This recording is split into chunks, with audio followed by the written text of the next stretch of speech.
Assalamualaikum warahmatullahi wabarakatuh. Perkenalkan, saya Faiza Widya Ramadanti, NIM G1B021050. Saya mahasiswa kedokteran gigi semester 2. Di sini saya akan menyampaikan materi tentang demokrasi Indonesia. Demokrasi berasal dari bahasa Yunani, yaitu demokratia yang berarti kekuasaan rakyat. Dan demokrasi berasal dari kata demos serta kratos. Demos itu sendiri memiliki arti rakyat, kratos memiliki arti kekuasaan. Menurut Kamus Besar Bahasa Indonesia atau KBBI, demokrasi adalah gagasan atau pandangan hidup yang mengutamakan persamaan hak dan kewajiban serta perlakuan yang sama bagi semua warga negara. Adapun prinsip-prinsip dari sistem politik demokrasi, yang pertama yaitu pembagian kekuasaan seperti kekuasaan legislatif, yudikatif, serta eksekutif. Yang kedua, pemerintahan konstitusional. Yang ketiga, partai politik lebih dari satu dan mampu melaksanakan fungsinya. Yang keempat yaitu pers yang bebas. Yang kelima, perlindungan terhadap hak asasi manusia. Yang keenam, pengawasan terhadap administrasi negara. Lalu selanjutnya peradilan yang bebas dan tidak memihak. Yang kedelapan itu ada pemerintahan yang diskusi. Lalu 9 yaitu pemilihan umum yang bebas. Dan yang terakhir itu ada pemerintahan berdasarkan hukum. Selanjutnya yaitu prinsip-prinsip sistem politik non-demokrasi. Yang pertama yaitu pemusatan kekuasaan. Yang kedua, pemerintahan tidak berdasarkan konstitusional. Yang ketiga, rule of power. Lalu yang keempat itu ada pembentukan pemerintah tidak berdasarkan musyawarah melainkan melalui dekret. Yang selanjutnya yaitu pemilihan umum yang tidak demokratis. Yang keenam itu ada manajemen dan kepemimpinan yang tertutup dan tidak bertanggung jawab. Yang ketujuh ada tidak ada dan dibatasnya kebebasan berpendapat, berbicara dan kebebasan pers. Lalu selanjutnya itu ada penyelesaian perpecahan atau perbedaan dengan cara kekerasan dan penggunaan paksaan.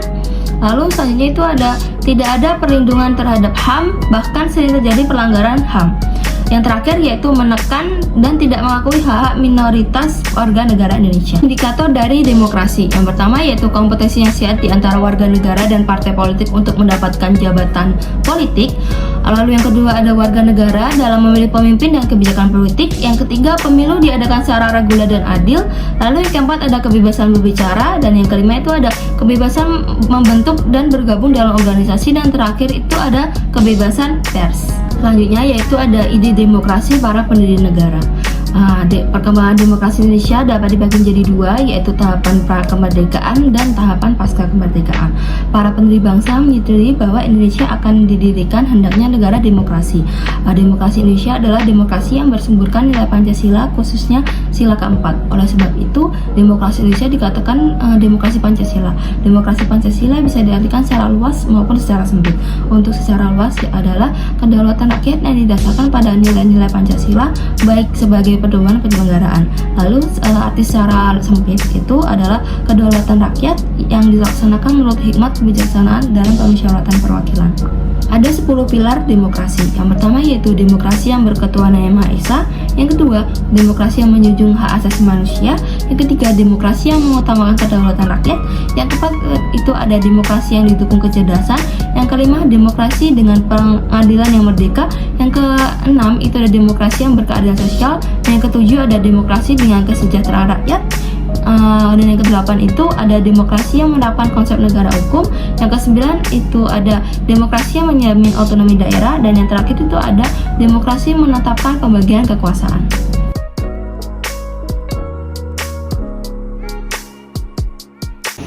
Salah satu contoh implementasi di lingkungan mahasiswa itu salah satunya dengan musyawarah atau berunding.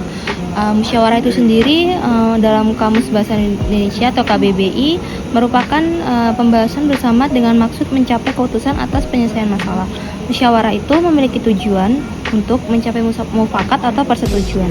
Pada dasarnya, prinsip dari musyawarah adalah bagian demokrasi sehingga saat ini sering dikaitkan dengan dunia politik demokrasi. Dalam demokrasi Pancasila di Indonesia, penentuan hasil dilakukan dengan cara musyawarah mufakat. Apabila tidak ada jalan keluar atau mengalami kebuntuan, biasanya akan dilaksanakan voting atau pemungutan suara.